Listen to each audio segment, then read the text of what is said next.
नमस्कार, the book pod में आपका स्वागत है, जहां हर किताब एक नया दरवाजा खोलती है। मैं हूं आपकी होस्ट काजल। और मैं हूं आपका दोस्त आर.के।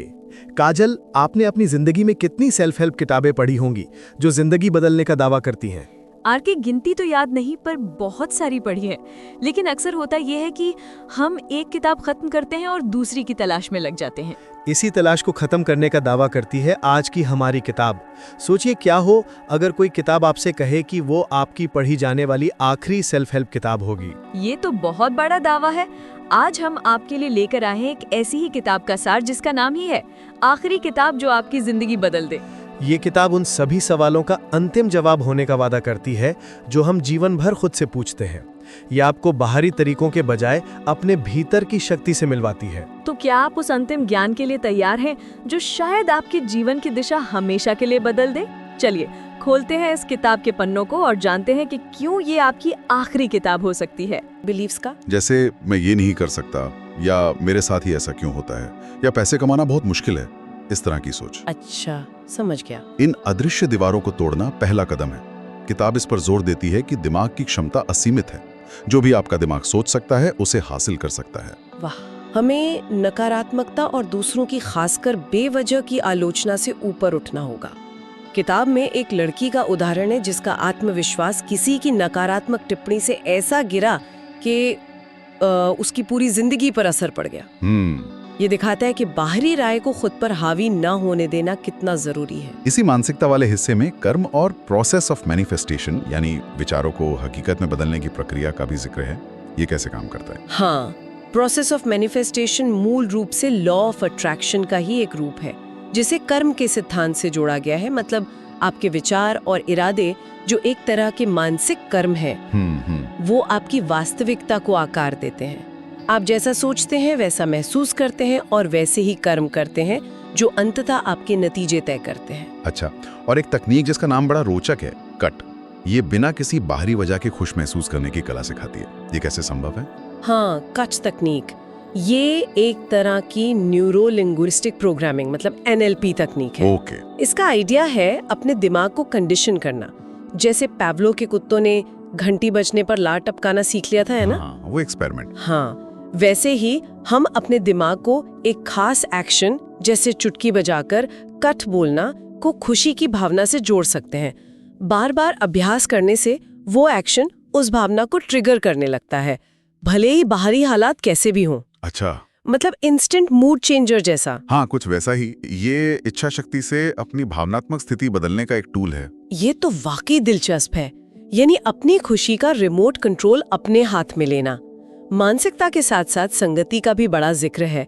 कहा गया है आप उन 5 लोगों का औसत है जिनके साथ आप सबसे ज्यादा समय बिताते हैं। हाँ, ये विचार बहुत शक्तिशाली है। हमारी संगति मतलब जिन लोगों के साथ हम उठते बैठते हैं, वो अनजाने में हमारी सोच, हमारी आदतों और हमारे विश्वासों को प्रभावित करती है। अगर हम लगातार शिकायत करने वाले या नकारात्मक लोगों से घिरे रहेंगे तो उनकी ऊर्जा और सोच हम पर भी असर डालेगी। सही बात है। इसलिए किताब सलाह देती है कि सोच समझकर अपनी संगति चुनें। ऐसे लोगों के साथ रहें जो सकारात्मक हों, जिनका लक्ष्य बड़ा हो और जो आपको आगे बढ़ने के लिए प्रेरित करें।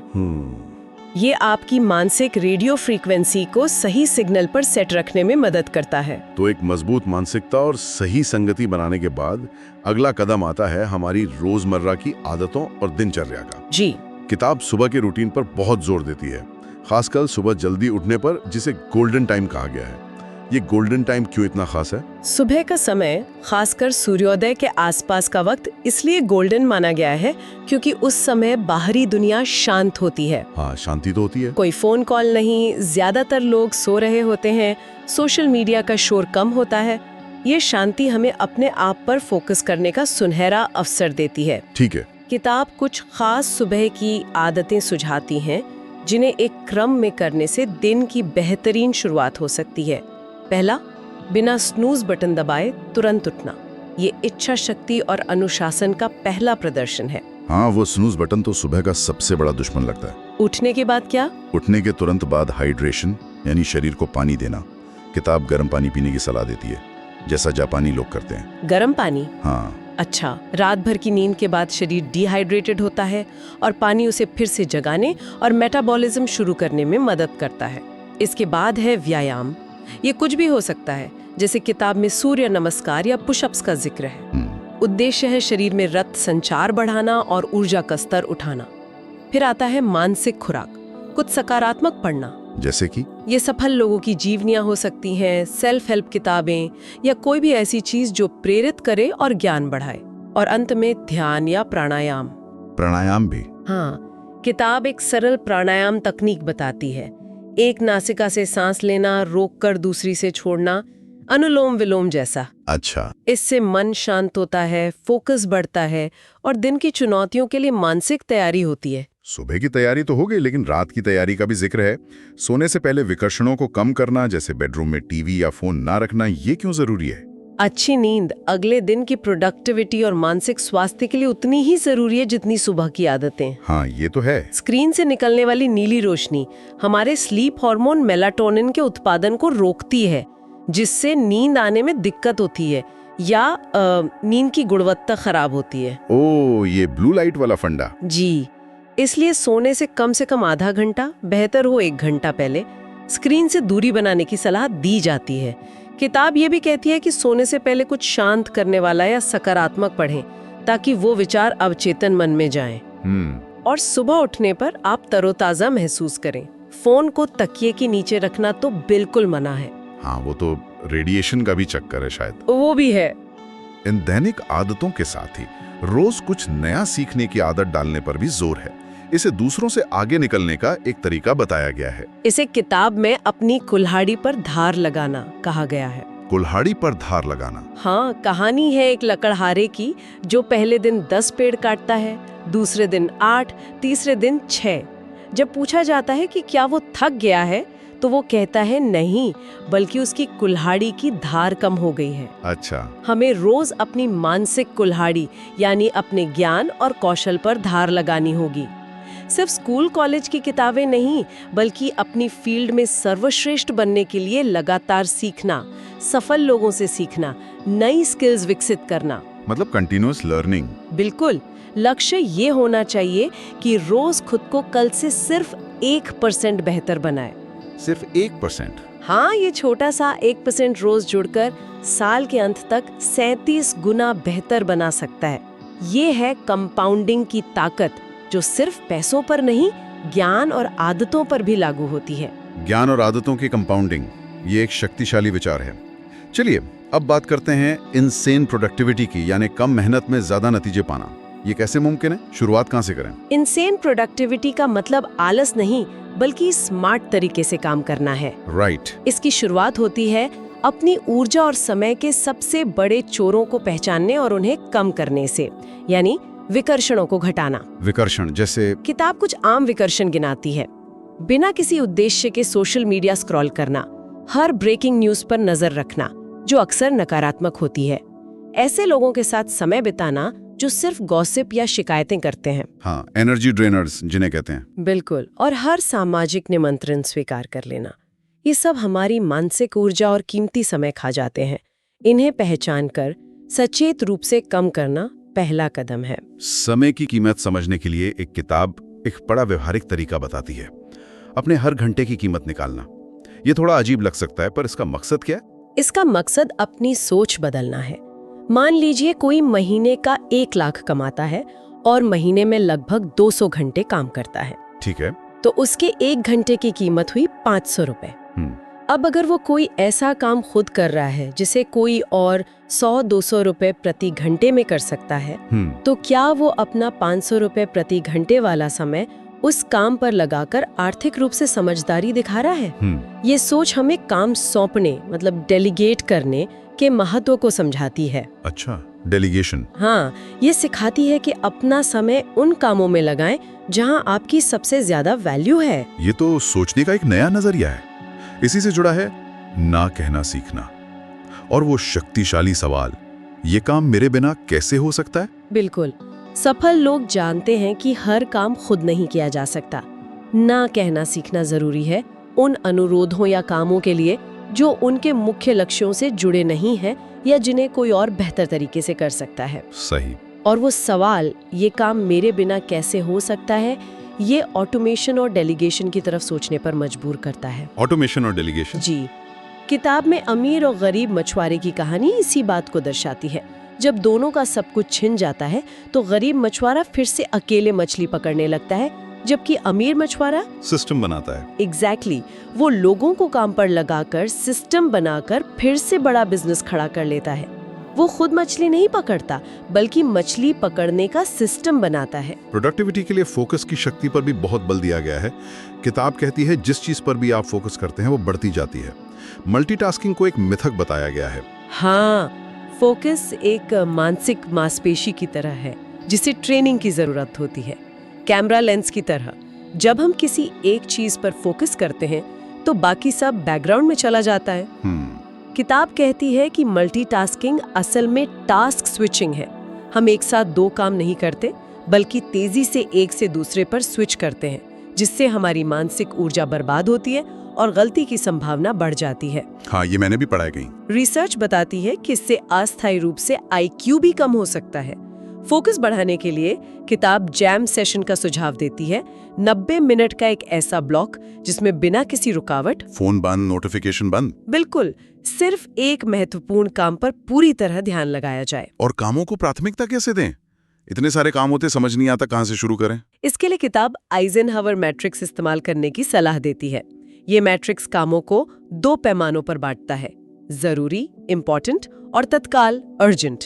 अर्जेंट वर्सेस इम्पोर्टेंट और तत्काल, इन्हें तुरंत करें। जी। दूसरा, जरूरी पर तत्काल नहीं, इन्हें प्लान करें और समय दें, सफलता यहीं से आती है। जी। तीसरा, तत्काल पर जरूरी नहीं, इन्हें सौंपें, डेलीगेट करें।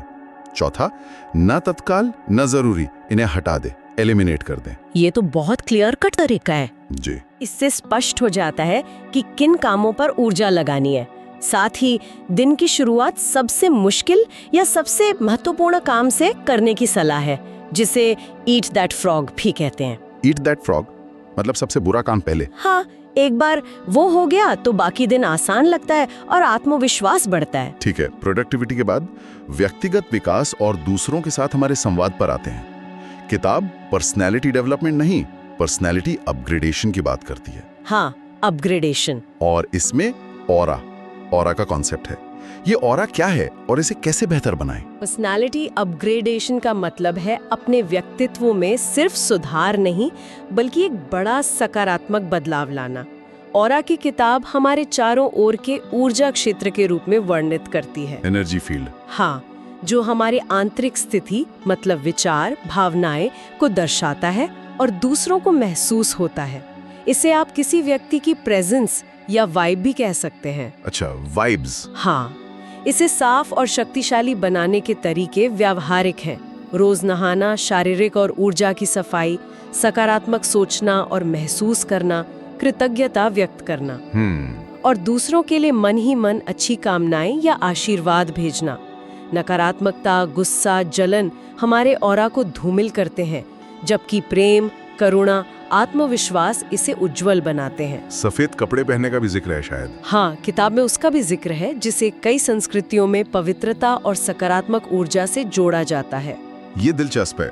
संवाद कौशल के लिए 7 मैजिकल सीक्रेट्स बताए गए हैं। क्या आप उनमें से कुछ खास बता सकती हैं? और वो किलिंग जेस्चर्स क्या हैं? ये 7 सीक्रेट्स प्रभावी संवाद की कुंजी हैं। कुछ मुख्य हैं। पहला, गर्मजोशी से मुस्कुराना और लोगों का नाम याद रखना। नाम याद रखना मुश्किल काम है। हाँ, पर कहते हैं नाम किसी भी व्यक्ति के लिए सबसे मधुर संगीत है। दूसरा, दूसरों में सच्ची दिलचस्पी लेना। सिर्फ सवाल पूछना नहीं, बल्कि वाकई उनकी बातों को सुनना और समझना। तीसरा, नॉन वर्बल कम्युनिकेशन पर ध्यान देना, मतलब बॉडी लैंग्वेज, खुला पोस्चर, आई कांटेक्ट। अच्छा, और वो किलिंग जेस्चर्स? हाँ, किलिंग जेस्चर्स। ये शब्द शायद थोड़ा नाटकीय है। इसका मतलब है बेहद प्रभावशाली हाथ के इशारे। जैसे बात करते समय हथेली ऊपर की ओर रखना एक खुलापन और ईमानदारी का संकेत देता है, जबकि हथेली नीचे करके बात करना अधिकार जैसा लग सकता है। उंगली से इशारा करने के बजाय खुली हथेली से इशारा करना ज्यादा सकारात्मक माना जाता है। ओह, ये छोटी छोटी बातें हैं पर असरदार होंगी। बिल्कुल।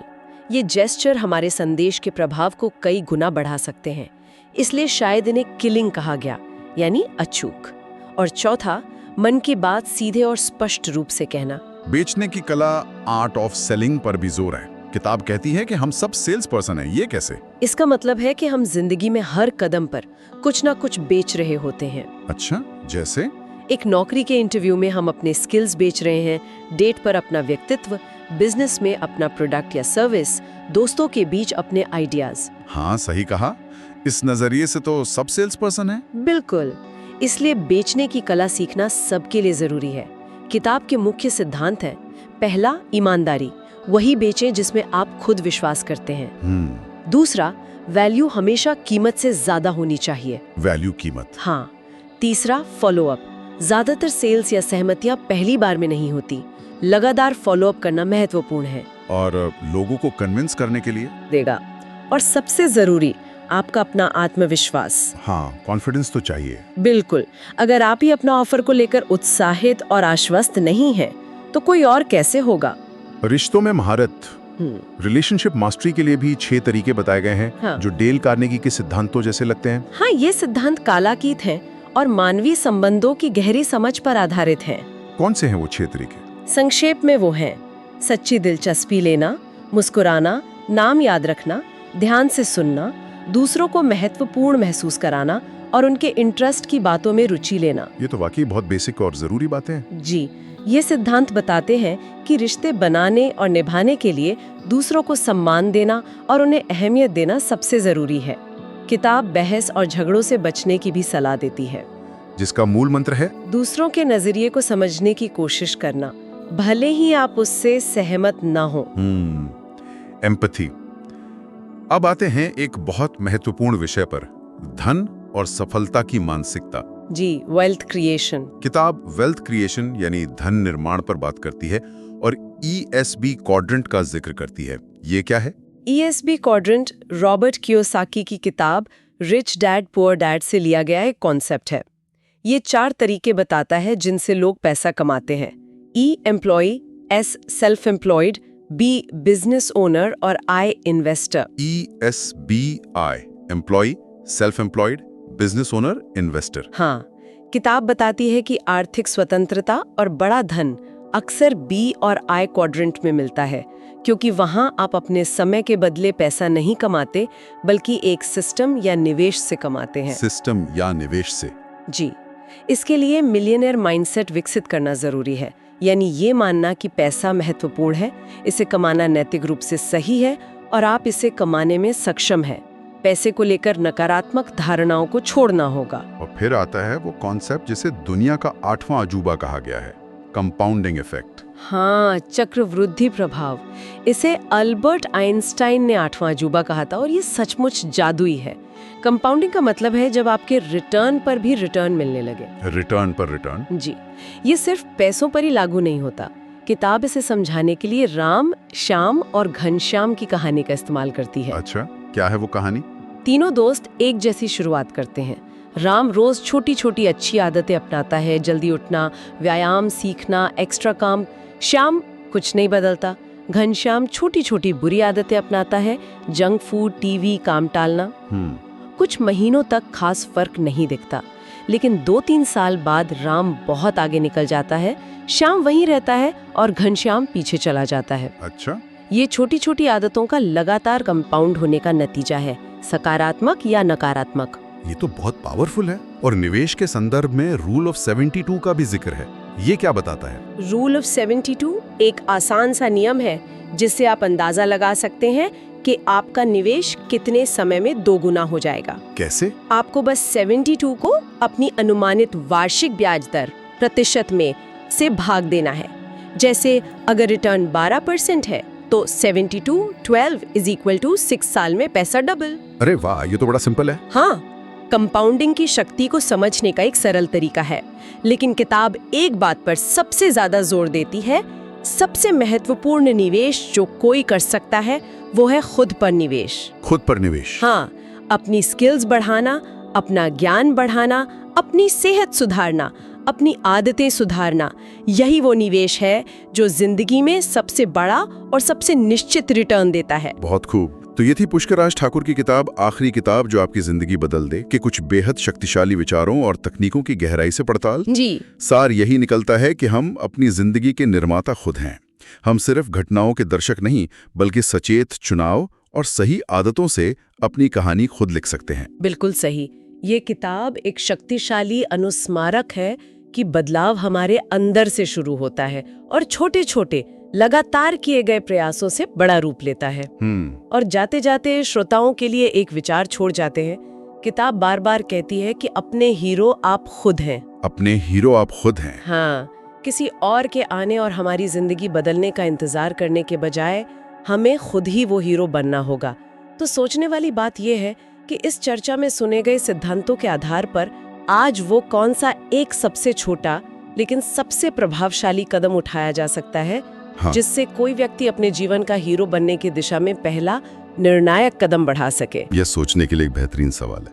इस गहन चर्चा में शामिल होने के लिए धन्यवाद। धन्यवाद। तो दोस्तों, ये था उस किताब का सार जो दावा करती है कि इसके बाद आपको किसी और मोटिवेशनल किताब की जरूरत नहीं पड़ेगी। ये हमें सिखाती है कि सारे जवाब और सारी शक्ति हमारे अंदर ही है। जीवन को बदलने का असली राज किसी बाहरी ज्ञान में नहीं, बल्कि अपने अंदर झांकने और अपनी सच्चाई को स्वीकार करने में है। हमें उम्मीद है कि द बुक पॉट की इस प्रस्तुति ने आपको अपने भीतर देखने के लिए प्रेरित किया होगा। अगर आपको हमारा ये प्रयास अच्छा लगा और इस किताब के विचारों ने आपको छुआ है, तो इस पॉडकास्ट को एक लाइक जरूर करें और हमारे चैनल द बुक पॉड को सब्सक्राइब करके इस ज्ञान यात्रा का हिस्सा बने। और इस शक्तिशाली विचार को अपने तक ही सीमित न रखें। इसे अपने हर उस दोस्त और प्रियजन के साथ शेयर करें जो जीवन में एक स्थायी और सकारात्मक बदलाव की तलाश में है। आपके सुझाव हमारे लिए अनमोल हैं। आपको ये एपिसोड कैसा लगा और आप भविष्य में किस किताब के रहस्यों को हमारे साथ समझना चाहेंगे, ये हमें कमेंट्स में लिखकर जरूर बताएं। और अब आज का वो सवाल जो इस किताब के शीर्षक से ही प्रेरित है, जरा गहराई से सोचिएगा। अगर आपको पता चले कि जीवन में सुधार के लिए ये आखिरी सलाह है जो आप सुन रहे हैं, तो आप अपनी जिंदगी की वो कौन सी एक चीज है जिसे आज इसी पल से हमेशा के लिए बदल देंगे? अपना जवाब नीचे कमेंट बॉक्स में पूरी ईमानदारी से लिखिएगा। हमें उस एक अंतिम और सबसे महत्वपूर्ण निर्णय के बारे में जानने का बेसब्री से इंतजार रहेगा, क्योंकि कभी-कभी एक दृढ़ निश्चय ही हमारी पूरी कहानी बदल देता है। मैं काजल और मैं आरके आपसे फिर मिलेंगे एक और अद्भुत किताब के साथ, सिर्फ और सिर्फ द बुक पॉड पर। तब तक के लिए अपने भीतर झांकते रहिए। धन्यवाद।